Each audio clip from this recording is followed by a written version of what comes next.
You're listening to the Hindu Business Line's Field Notes podcast with T.R. Vivek. Hello, dear listeners, and welcome to another episode of Field Notes, Hindu Business Line's weekly vodcast on all things agribusiness. I'm your host, T.R. Vivek. India produces nearly 1.7 million tons of grapes every year, and Maharashtra contributes nearly 70% of the output. Grape is a highly profitable crop for the farmers.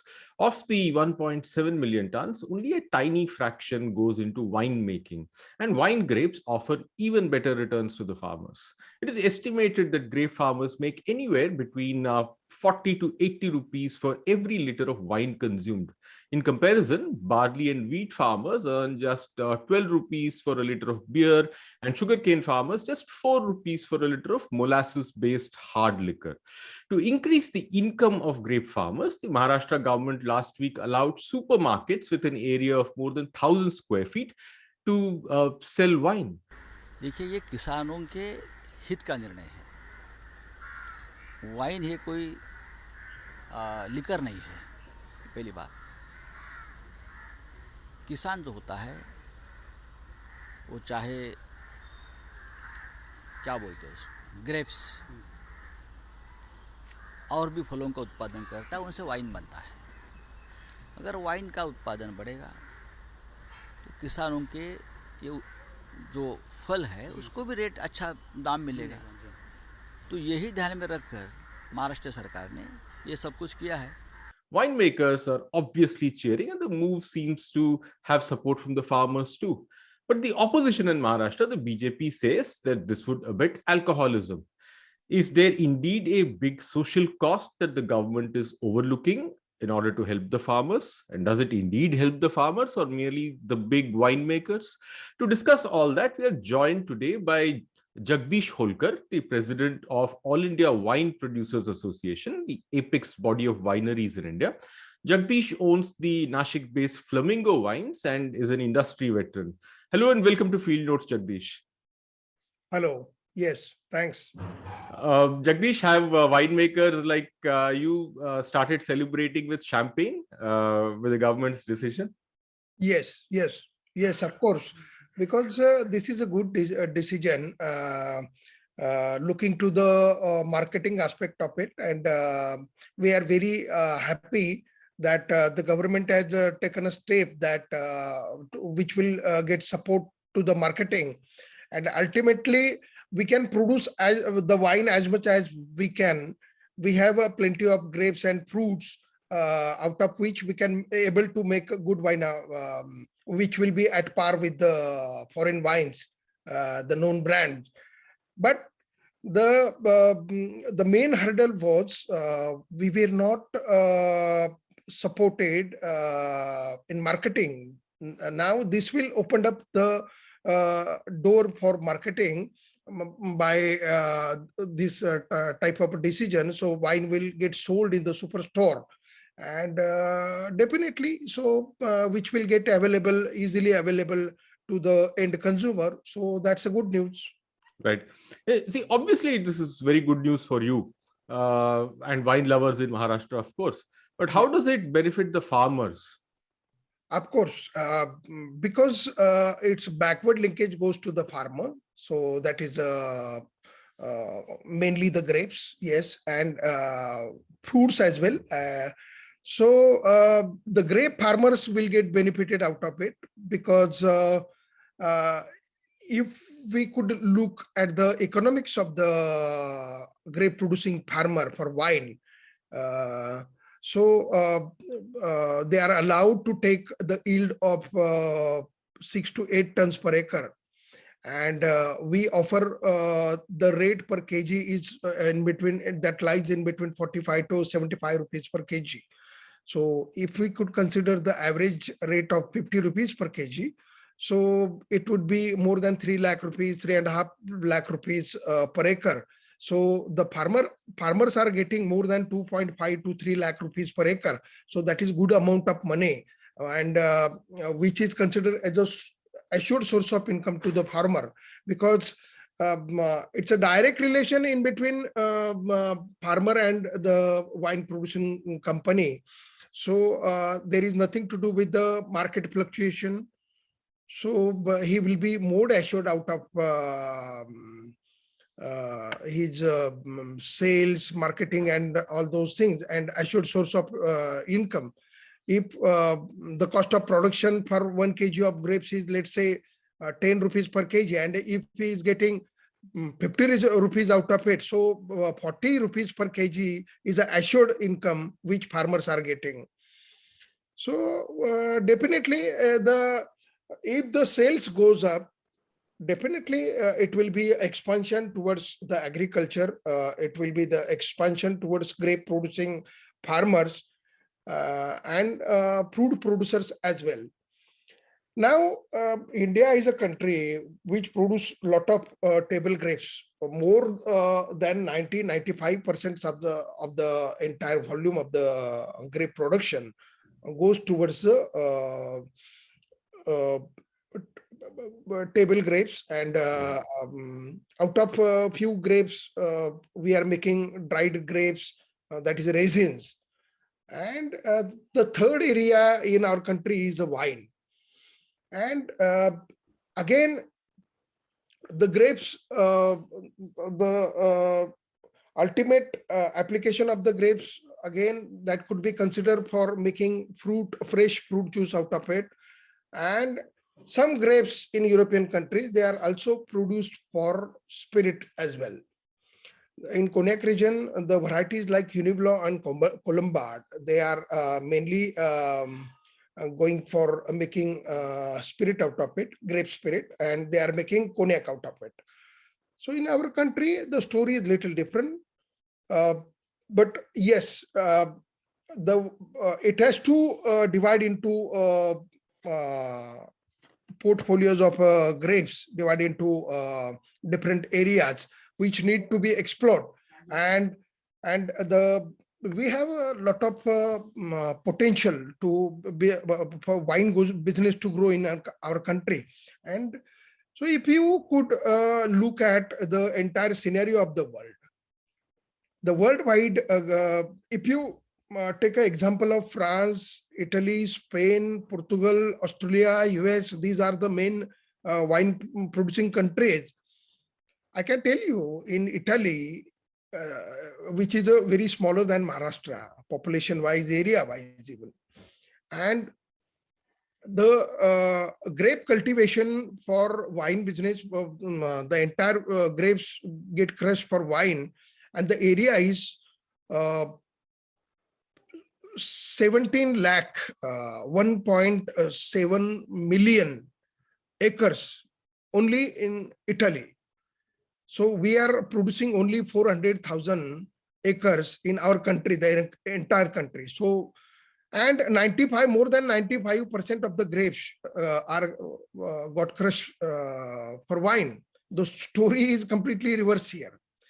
So the India is we are 1.3 to 1.4 billion people, and we will be having very captive consumption of the wine. And the entire eye of the world is looking towards our market. And certainly we should have to take steps to get stabilized before the worldwide comes to our market. And once we get stabilized out of our business, we will be ready to fight the entire world wine. So right. Jagdish, help us understand winemakers' relationship with farmers. How do they work with them? Is it on the basis of contract farming? Do you have assured procurement from these farmers and also help them with specific kind of varieties that you need to make specific kinds of wines?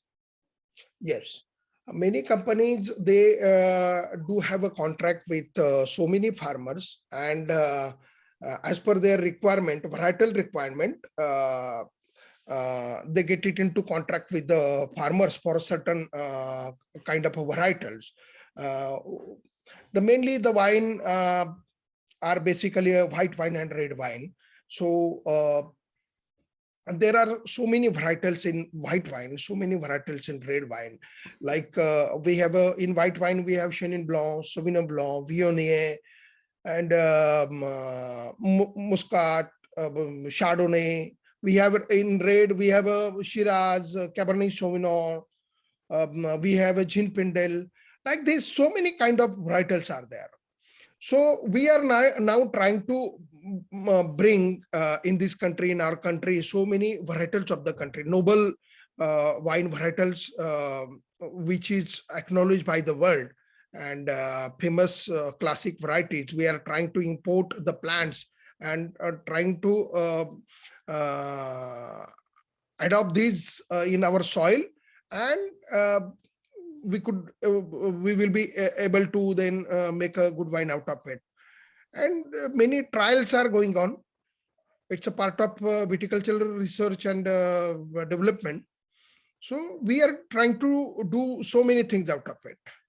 Because see, basically there is a little difference in between table grapes and wine grapes. Wine grapes are, we need more juice out of the grape berries, and less pulp. And the wine grapes are little seeded, and the characters are different. They are the brix goes up to 23 to 24, and there is a good balance of acidity and sugar within the wine grapes. So that's a little different story, and we need to expand the area in viticulture.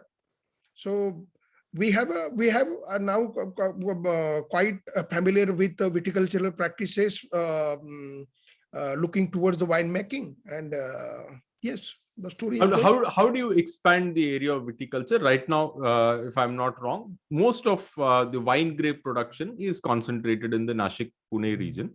Yes. Does the climatic condition of Maharashtra or other parts of India support the growth of the kind of grapes that you need for wine? Yes, we have identified certain areas like Nashik, Pune. Those are famous since the long time. Sangli, the entire Maharashtra, and a few pockets are there in Karnataka, few are there in Andhra. There is a one pocket in Tamil Nadu as well. The grapes are grown in India is Mizoram as well. So, and some part of Himachal Pradesh and foothills of Himalayas also.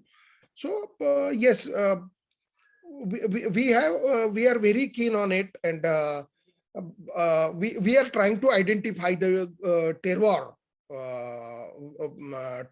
where the microclimatic conditions are well suitable, and the grapes will get easily adopted, and certain new pockets will come up. Certainly, and we will be having geographical indication to support umbrella brand and all those stories. These will come little later, but yes, in few pockets where the climatic condition, microclimatic condition will get identified, and certainly out of our viticultural research, we will adopt those pockets, and certainly there will be a new areas for wine making. See, there are two types of wine actually. Wine is made in the farm itself. That is, the first wine is VINE wine. And VINE wine is a grape plant, which is called wine. Actually, and then out of VINE wine, we get the WINE wine. So, the many people think that older the wine, better the quality. And I would like to share, older the wine, better the quality is first applicable for VINE wine. The older the wine plant, if it is 10 years, 15 years, 20 years, they gives a good fruit out of it. Okay. And out of good fruits, we get a good wine. And then further, the wine will get matured in the oak cask, and for several years, and we keep it in a bottle for hundreds of years, more than, yes. So older the wine, better the quality. We'll get out of such a thing. So, but the wine is grown mostly in the farm itself. So 70-80% of the different varietals that those wines gives a different taste from the different region, different soils, different terroir. So that is the beauty of wine. So actually it comes from soil. Right. Jagdish, in a state like Maharashtra, can grapes replace sugarcane? And can that be a long-term strategy given the various kinds of problems that we have in the sugar economy? Is this both a economically and environmentally sustainable alternative? Should we look in terms of as a long-term goal to replace a lot of sugarcane with things like grapes? Certainly, sugarcane. See, sugarcane is a sugarcane. That is another area. But I don't think we should not discuss it will get replaced. But of course, now there is a potential for sugarcane as well, because now we are getting spirit out of sugar cane, and those spirit will convert into ethanol, and the ethanol will get mixed up in the petrol. So that is another area opened up. Now the spirit largely, which we have been producing many years out of sugarcane juice and molasses, that has been shifted to mixing in a petrol as ethanol. So that is another area for farmers. But the entire fruit story is a little different. So now, actually making wine out of Indian tropical fruit is a very ancient and old story. The people, in many pockets, like in Kurg, in South Karnataka, like in Northeast states, like in some part of Himachal Pradesh as well, and in many families in Goa, in Pondicherry, they are making traditionally homemade wines out of so many Indian tropical fruits, not just grapes. And it's an old story. Now the question is, All India Wine Producers Association has taken up to convert into a commercial production. So now we have to take it up and give them to ship it up and bring it to the portfolio of wine. And I'm sure the entire world of wine is for the wine out of grapes, but India will be the country, believe me, India will be the country which will create a new thing in the wine world. And the wine out of the Indian tropical fruit will lead the world market. That is, I'm quite sure about it, because we are having a lot of trials out of wine out of jamun, wine out of pomegranate, wine out of chiku, wine out of star fruit, wine out of raspberry, strawberry, mango, so bitter lemon, and citrus fruit as well. So we have a lot of potential. I'm looking that, but we need to have a trial on it. So I'm thinking that the agri universities, they should come up with this kind of research and innovation in the new products and this thing. But we are also looking to put the umbrella of Wine Institute in this country. And the next our area will be towards Wine Institute, which will provide the support to the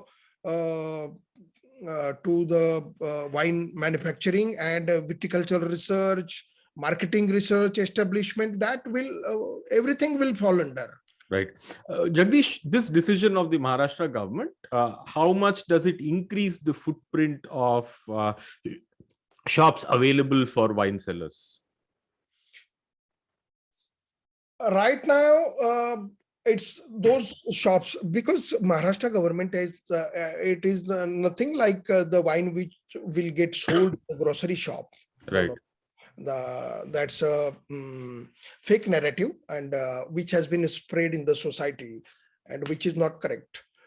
Actually, the decision is wine. Maharashtra government allows us to wine to get sold in the superstore, and the condition is store should not be of an area less than 1,000 square feet. That is 100 square meter, and in which they allows to provide us a 2.25 cubic meter simple shelf, in which shelf we can have the one can have wine which is shelf in shop E4 license.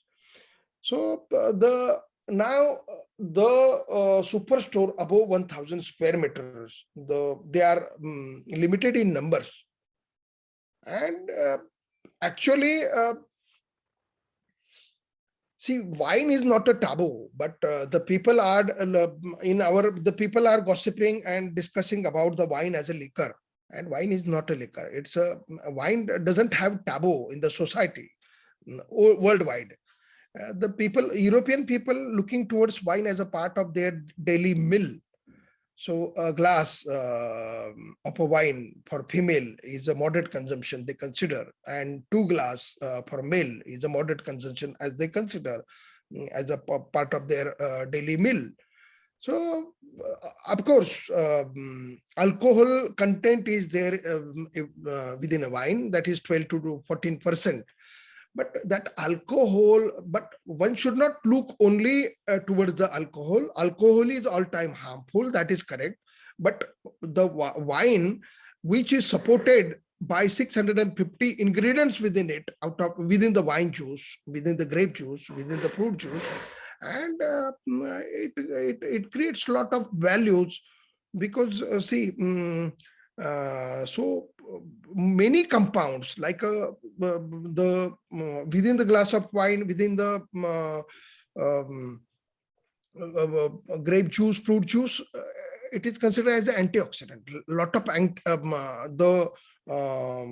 strong antioxidants are there, polyphenols are there, and so many things are there that that is working in the interest of the health of the people. Right. So, sir, will it also give consumers a more dignified experience of buying wine? I don't know about Maharashtra, but in many other states like Tamil Nadu, going to a liquor outlet and buying a bottle of wine is not a very pleasant experience, especially for women, if they want to have a drink. So, does this make the process of buying wine more dignified? yes, we will not say that one should start having wine and no, I'm saying the ability to buy wine if you want to consume even in moderate quantities, where you don't have to go to a government run liquor shop, or where there is a lot of crowd.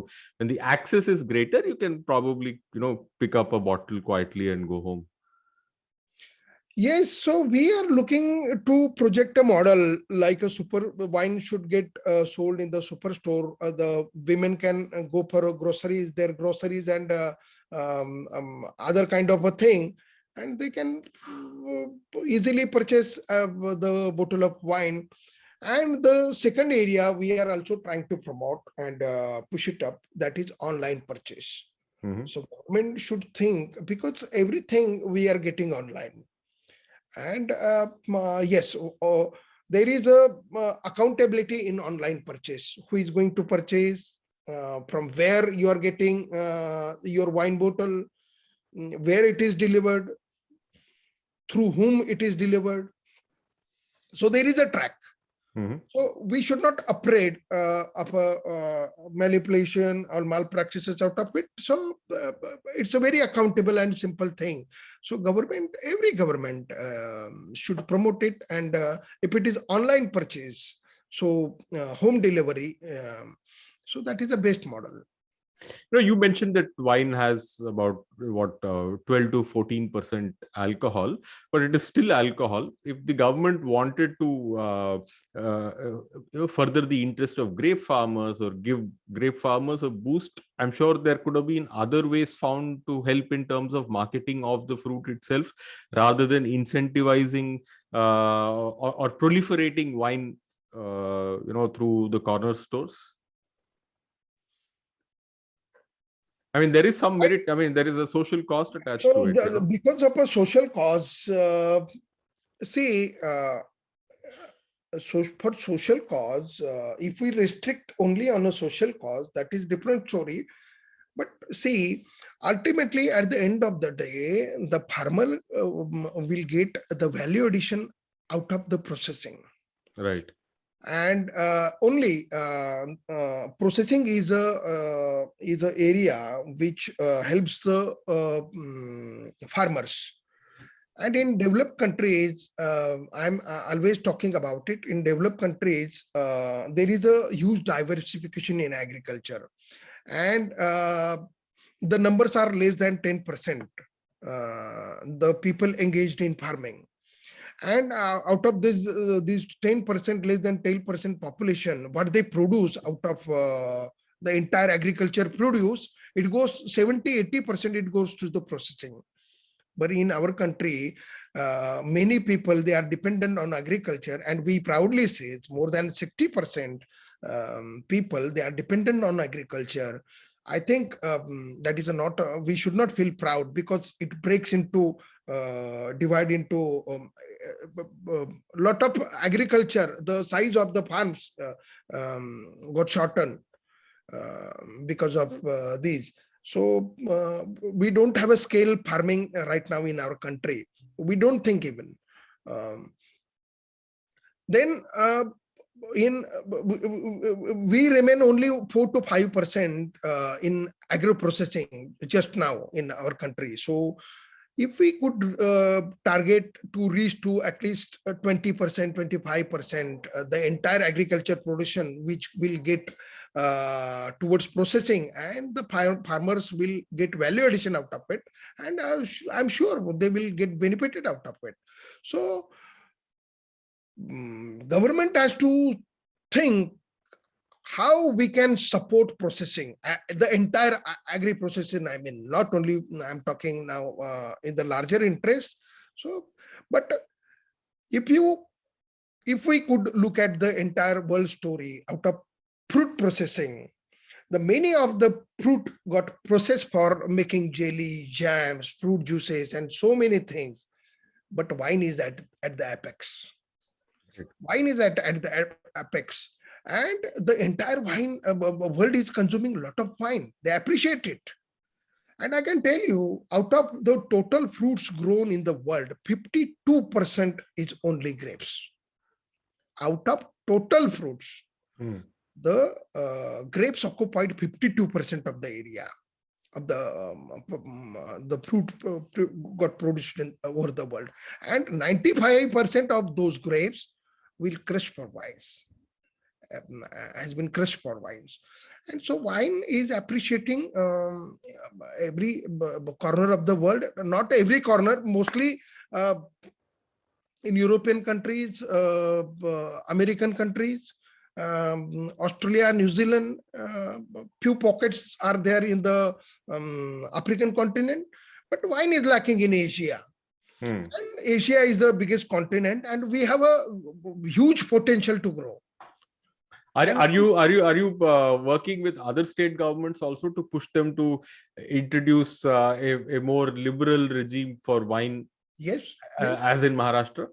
Yes, we are All India Wine Producers Association, not only for working for Maharashtra. We have started working, making hard effort with every individual states now. Now, Maharashtra and Karnataka are the main two wine producing states. And those two states are having ample quantity of grapes. And now, but we have started the story out of making wine out of Indian tropical fruits. And the story has got adapted by UP. Madhya Pradesh, West Bengal, Rajasthan, and Kerala. Mhm. So these 5 states, now they have come up with the wine policy right now. Already it has been, we have a wine policy for, and our bottom line is wine should get flow freely across the country within the wine Indian states. There should not be any interstate barriers within the Indian states for wine. Jagdish, what do you think is the potential of wine in India? How much do we sell, and how much do you think it can go up to if progressive policies like this are pursued? We are targeting, if we consume wine just per capita, 1 liter per person per annum, that is enough for us. Mhm. Within the decade of a time, next decade, if we could reach 1 liter per person per annum, where now the wine consumption in European countries is more than 50 liters per person per annum. In China, I can tell you, China started when India started consuming the wine, and China has reached 1 liter per person per annum. And China is also 1.4 billion people. So China has adopted it. Mhm. And so there is a lot of potential for tourism also. See, Right. actually, frankly speaking, wine is not a very big industry. Wine is a very tiny industry, actually. The small farmers, husband and wife in European countries, I have seen, they make this kind of a business. In France itself, France is a small country, and 27,000 wineries are there in France. So I'm thinking, we should come up with the first generation entrepreneur, farmers to become entrepreneur out of their fruit processing for wine. And of course, the many farmers, they are lacking in marketing, and the government should think to put an umbrella for marketing. There should be a common marketing company which will support to the farmer production, and the marketing company like Constellation brand. Constellation brand is one of the marketeers in the world leader, which is US based, and they don't produce even a single drop of wine. They market it. So these kind of models which we need to adapt. Right. Yeah. On that note, cheers, Jagdish, for joining us today on Field Notes. And until we meet next week, goodbye and God bless. Okay. Thank you. Thank you. Thank you.